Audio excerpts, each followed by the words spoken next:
ಜಮಖಂಡಿ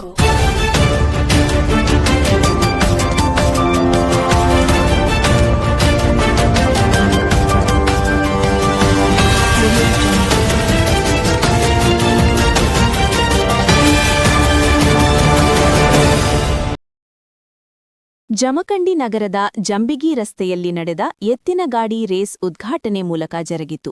ಶ್ರೀ ಬಸವೇಶ್ವರ ಅಮರಾಯಿ ಜಾನುವಾರುಗಳ ಜಾತ್ರಿ ಮಹೋತ್ಸವ ನಿಮಿತ್ತ ಎತ್ತಿನಗಾಡಿ ರೇಸ್ ಕಾರ್ಯಕ್ರಮ ಜರುಗಿತು. ಜಮಖಂಡಿ ಮಾಜಿ ಶಾಸಕರಾದ ಶ್ರೀ ಆನಂದ್ ಸಿದ್ದು ನ್ಯಾಮಗೌಡ ಅಮರೇಶ್ವರ ಜಾತ್ರಾ ಬಗ್ಗೆ ಹಾಗೂ ಯುಗಾದಿ ಹಬ್ಬದ ಜೊತೆಗೆ ರಂಜಾನ್ ಹಬ್ಬದ ಬಗ್ಗೆ ಮಾತನಾಡಿದರು.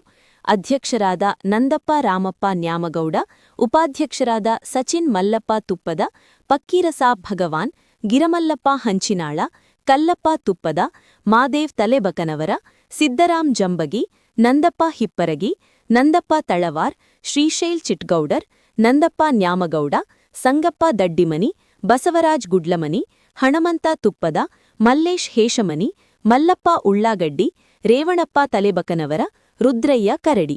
ನಂತರ ಎತ್ತಿನಗಾಡಿ ರೇಸ್ ಬಹುಮಾನ ವಿತರಣೆ. ಮೊದಲನೇ ಬಹುಮಾನ ಮುತ್ತಪ್ಪ ಗಿರಮಲ್ಲ ಪುಂಡಿಬೀಜ, ಸಾಕಿನ್ ಮಂದಾಪುರ್. ಎರಡನೇ ಬಹುಮಾನ ಶ್ರೀ ಪ್ರಕಾಶ್ ಕುರಿ, ಸಾಕಿನ್ ಸೂಳೆಬಾವಿ. ಮೂರನೇ ಬಹುಮಾನ ಮಲ್ಲಪ್ಪ ಜೈನಾಪುರ್, ಸಾಕಿನ್ ಅತಾಲಟ್ಟಿ. ನಾಲ್ಕನೇ ಬಹುಮಾನ ಶ್ರೀ ಧರಿಯಪ್ಪ ಸಂಗಪ್ಪ ಪುಂಡಿಬೀಜ, ಸಾಕಿನ್ ಮಮ್ದಾಪುರ. ಐದನೇ ಬಹುಮಾನ ಶ್ರೀ ಆದರ್ಶ್ ಕರಿಯಪ್ಪ ಕಡ್ಲಿಮಟ್ಟಿ, ಸಾಕಿನ್ ಕುಮ್ಟೆ. ಗುರು ಹಿರಿಯರು, ರೈತ ಬಾಂಧವರು ಭಾಗವಹಿಸಿದ್ದರು. ಅಧ್ಯಕ್ಷರಾದ ಸುರೇಶ್ ಗೌಡ ಪಾಟೀಲ್ರು, ಜಾತ್ರಾ ಕಮಿಟಿಯ ಉಪಾಧ್ಯಕ್ಷರಾದ ಸಚಿನ್ ತುಪ್ಪದವರು, ಹಿರಿಯರಾದ ಸಿದ್ದರಾಮ್ ಜಂಬಗಿ ಅವರು, ಶ್ರೀಶೈಲ್ ನ್ಯಾಮಗೌಡ ಅವರು, ರುದ್ರಯ್ಯ ಕರಡಿ ಅವರು, ಬಸು ನ್ಯಾಮಗೌಡ ಅವರು, ಪಾಂಡುರಂಗ ತುಳಸಿ ಅವರು, ತುಳಸಿಗೇರಿ ಅವರು,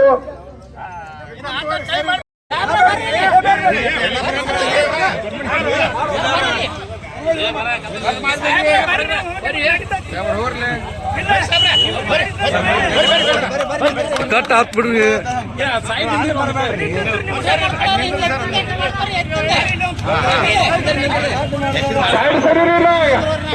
ಟೈಮ್ ಆಗತ್ತೆ. ಯಾವ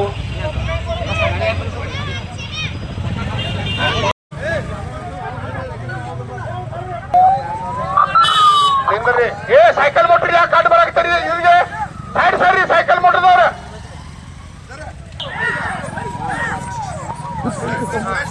ದಯಾನಂದ ಖರ್ಚಿ ಒಬ್ಬರು ತಗೊಂಡು ಸೈಕಲ್ ಮೋಟ್ರ್ ತಗೊಂಡು ಹೋಗ್ಬೇಕು ನೀವು. ದಯಾನಂದ ಖರ್ಚಿಗೆ ವಿಡಿಯೋ ಮಾಡ್ರಿ.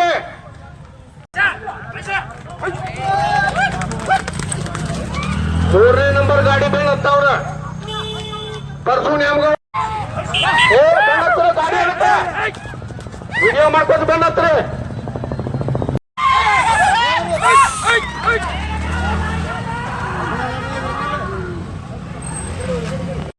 ತೆಗಿಯೋ ಸೈಕಲ್ ಮಾಡಿ ತೆಗಿಯೋ. ನೀವು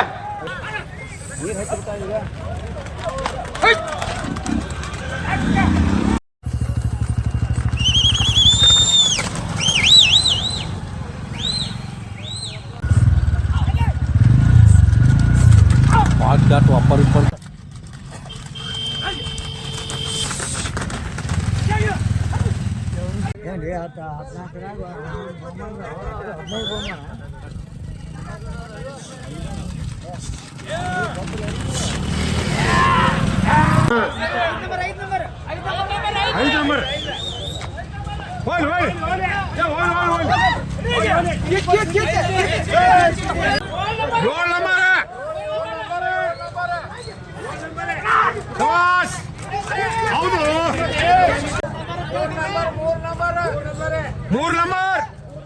ಮೂರ್ ಚೀಟಿ ಚೀಟಿ ಕೊಡಿ.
ನ್ಯಾಮಗೌಡರಿಗೆ ನಮ್ಮ ಸಮಿತಿಯ ಪರವಾಗಿ ಸನ್ಮಾನವನ್ನು ಮಾಡಲಾಗುವುದು. ಅದೇ ರೀತಿಯಾಗಿ ಕುಮಾರ ಅನ್ಗೂರು ಅವ್ರಿಗೂ ಕೂಡ ಸನ್ಮಾನಿಸಲಾಗುವುದು. ಅವರು ನಮ್ಮ ಸನ್ಮಾನವನ್ನು ಸ್ವೀಕರಿಸಬೇಕಾಗಿ ಕೇಳಿಕೊಳ್ಳುತ್ತೀನಿ. ಅದೇ ರೀತಿಯಾಗಿ ಅರ್ಬನ್ ಮ್ಯಾಚಿನ ನಿರ್ದೇಶಕರಾದ ಫಕೀರ್ ಸಾಬ್ ಬಾಗವಾನ್ ಅವರು ಕೂಡ ನಮ್ಮ ಕೋಟಿ ಬ್ಯಾಂಕಿನ ಪರವಾಗಿ ಮಲ್ಲಪ್ಪ ಉಳ್ಳಾಗಡ್ಡಿ ಅವರಿಗೂ ಕೂಡ ನಾವು ಸನ್ಮಾನವನ್ನು ಮಾಡಲಿದ್ದೇವೆ. ಅವರು ಕೂಡ ನಮ್ಮ ಸನ್ಮಾನವನ್ನು ಸ್ವೀಕರಿಸಬೇಕೆಂದು ಕೇಳಿಕೊಳ್ಳುತ್ತೇನೆ. ಅದೇ ರೀತಿಯಾಗಿ ಬಹಳ ವರ್ಷದಿಂದ ನಮ್ಮ ಈ ಅಮರಾಯಿ ಜಾತ್ರೆಯ ಸೇವೆಯನ್ನು ಮಾಡಿರ್ತಕ್ಕಂಥ ಶ್ರೀ ಗಂಗರಾಜ್ ಪುಟ್ಟು ದುಂಡಪ್ಪ ಪಾಣಿ, ಮಾಜಿ ಅಧ್ಯಕ್ಷರು ಪಿ ಕುಮಾರ್ ಆಲ್ಗೂರ್ ಅವರು, ಆನಂದ್ ನ್ಯಾಮಗೌಡ ಅವರು, ಫಕೀರ್ ಸಾಬ್ ಬಾಗವಾನ್ ಅವರು ಈ ಬಹುಮಾನವನ್ನು ನೀಡಬೇಕಾಗಿ ವಿನಂತಿ.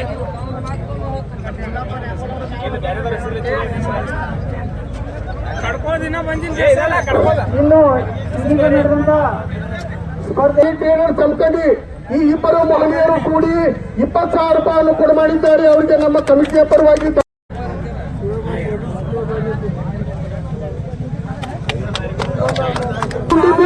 ಮಂದಗಾಪುರ ಈ ಮಹನೀಯರು ಪ್ರಥಮ ಬಹುಮಾನವನ್ನು ಪಡೆದಿದ್ದಾರೆ. ಅವರಿಗೆ ಎಲ್ಲರೂ ಚಪ್ಪಾಳ ತಟ್ಟುವುದರ ಮುಖಾಂತರ ಪ್ರೋತ್ಸಾಹಿಸಬೇಕಾಗಿ ಎಲ್ಲರನ್ನು ಕೇಳಿಕೊಳ್ಳುತ್ತೇನೆ.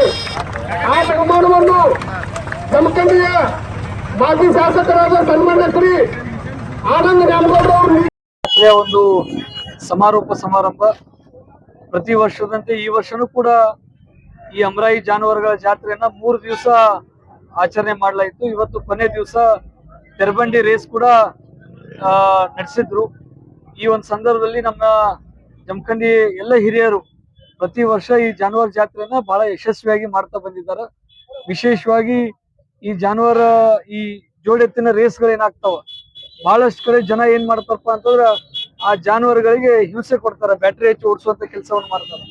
ಆದ್ರ ಈ ಜಾತ್ರೆಯಲ್ಲಿ ಏನು ಜೋಡೆತ್ತಿನ ರೇಸ್ ಆಗ್ತದ, ಇಲ್ಲಿ ಮಾತ್ರ ಹಿರಿಯರು ಬಹಳಷ್ಟು ಮುತುವರ್ಜಿ ಕಾಳಜಿಯನ್ನು ವಹಿಸಿ ಯಾವ ದನಕರುಗಳಿಗೂ ಕೂಡ ಹಿಂಸೆಯನ್ನು ಕೊಟ್ಟು ಓಡಿಸುವಂತ ಕೆಲಸ ಆಗ್ಬಾರ್ದು ಅಂತ ಹೇಳಿ ಕಳೆದ ವರ್ಷ ಏನು ಕಟ್ಟುನಿಟ್ಟಿನ ಒಂದು ನಿರ್ಧಾರ ತಗೊಂಡದ. ಅದರ ಪರಿಣಾಮ ಈ ಜಾತ್ರೆಯಲ್ಲಿ ಯಾರು ಕೂಡ ಬ್ಯಾಟ್ರಿ ಹಚ್ಚುವಂತ ಕೆಲಸ ಮಾಡಿಲ್ಲ, ಯಾರು ಕೂಡ ದನಕರುಗಳಿಗೆ ಹಿಂಸೆ ಕೊಟ್ಟು ಓಡಿಸುವಂತ ಕೆಲಸ ಮಾಡಿಲ್ಲ. ಅತ್ಯಂತ ಪಾರದರ್ಶಕವಾಗಿ ಈ ಜಾತ್ರೆಯನ್ನ ಮಾಡ್ತಾ ಬಂದಿರತಕ್ಕಂಥದ್ದು. ಮತ್ತು ಈ ಜಾತ್ರೆ ವಿಶೇಷವಾಗಿ ನಮ್ಮ ರೈತರಿಗೆ ಅನುಕೂಲ ಆಗ್ತಕ್ಕಂಥ ಜಾತ್ರೆ. ಈ ಜಾತ್ರೆಯಲ್ಲಿ ರೈತರಿಗೆ ಬೇಕಾಗಿರ್ತಕ್ಕಂಥ ಅನೇಕ ಸಲಕರಣೆಗಳು ಮತ್ತು ಎತ್ತುಗಳು, ಆಕಳುಗಳು, ಎಮ್ಮಿಗಳು ಇಲ್ಲಿ ವ್ಯವಹಾರವನ್ನು ಮಾಡ್ತಕ್ಕಂಥದ್ದನ್ನ ನಾವು ಕಾಣ್ತೀವಿ. ಇದು ಪ್ರತಿ ವರ್ಷ ಮಾಡ್ತಾ ಬಂದಿರತಕ್ಕಂಥದ್ದು. ಇದನ್ನ ಮುಂದುವರ್ಷ ಏನು ಹೋಗ್ತಾ ಇದಾರ, ಇದಕ್ಕೆ ಸಹಕಾರ ನೀಡಿರುವಂತ ಎಲ್ಲರಿಗೂ ಪರೋಕ್ಷವಾಗಿ ಅಪರೋಕ್ಷವಾಗಿ ಏನು ಈ ಜಾತ್ರೆಗೆ ಸಹಕಾರ ನೀಡಿದಾರೋ ಅವ್ರಿಗೆಲ್ಲರಿಗೂ ಕೂಡ ನಾನು ಈ ಒಂದು ಸಂದರ್ಭದಲ್ಲಿ ಕೃತಜ್ಞತೆಯನ್ನು ಸಲ್ಲಿಸಲಿಕ್ಕೆ ಬಯಸ್ತೇನೆ. ಈ ಒಂದು ಸಂದರ್ಭದಲ್ಲಿ ಯುಗಾದಿ ಹಬ್ಬ ನಮ್ಮೆಲ್ಲರಿಗೂ ಹೊಸ ವರ್ಷ. ಇದು ಈ ಒಂದು ಹೊಸ ವರ್ಷ ಈ ನಾಡಿನ ಜನತೆಗೆ ಆ ಭಗವಂತ ಆರೋಗ್ಯ, ಆಯುಷ್ಯ, ಸುಖ, ಶಾಂತಿ, ನೆಮ್ಮದಿ ಎಲ್ಲವನ್ನು ಕರುಣಿಸ್ಲಿ ಅಂತ ಹೇಳಿ ನಾನು ಆ ಭಗವಂತನಲ್ಲಿ ಪ್ರಾರ್ಥನೆ ಮಾಡ್ತೀನಿ. ನಾಡಿನ ಜನರಿಗೆ ಯುಗಾದಿ ಹಬ್ಬದ ಶುಭಾಶಯಗಳನ್ನ ತಿಳಿಸ್ಲಿಕ್ಕೆ ಬಯಸ್ತೇನೆ. ಈ ಯುಗಾದಿ ಹಬ್ಬದ ಜೊತೆಗೆ ನಮ್ಮ ಅಲ್ಪಸಂಖ್ಯಾತರ ಬಂಧುಗಳು, ಮುಸಲ್ಮಾನ್ ಬಂಧುಗಳು ಕೂಡ ಬಹಳ ಒಂದು ವಿಶೇಷವಾದಂತ ರಂಜಾನ್ ಹಬ್ಬವನ್ನ ಆಚರಣೆ ಮಾಡ್ತಾ ಇದ್ರು. ಈ ಒಂದು ತಿಂಗಳ ಪ್ರಯುಕ್ತ ಅವರು ಉಪವಾಸವನ್ನು ಮಾಡಿ ಹೆಚ್ಚು ಕಡಿಮೆ ನಾಳೆ ಅವರು ಈ ಒಂದು ರಂಜಾನ್ ಹಬ್ಬದ ಕೊನೆಯ ದಿವಸ ಈ ರಂಜಾನ್ ಹಬ್ಬದಲ್ಲಿ ಅವರು ಕೂಡ ಪ್ರಾರ್ಥನೆಯನ್ನು ಮಾಡಿ ನಾಡಿನ ಜನರಿಗೆ ಒಳಿತಾಗ್ಲಿ ಅಂತ ಹೇಳಿ ಅವ್ರೇನು ಪ್ರಾರ್ಥನೆ ಮಾಡಿದ್ದಾರೆ. ಅವ್ರಿಗೂ ಕೂಡ ನಾನು ರಂಜಾನ್ ಹಬ್ಬದ ಶುಭಾಶಯಗಳನ್ನು ತಿಳಿಸ್ಲಿಕ್ಕೆ ಬಯಸ್ತೇನೆ.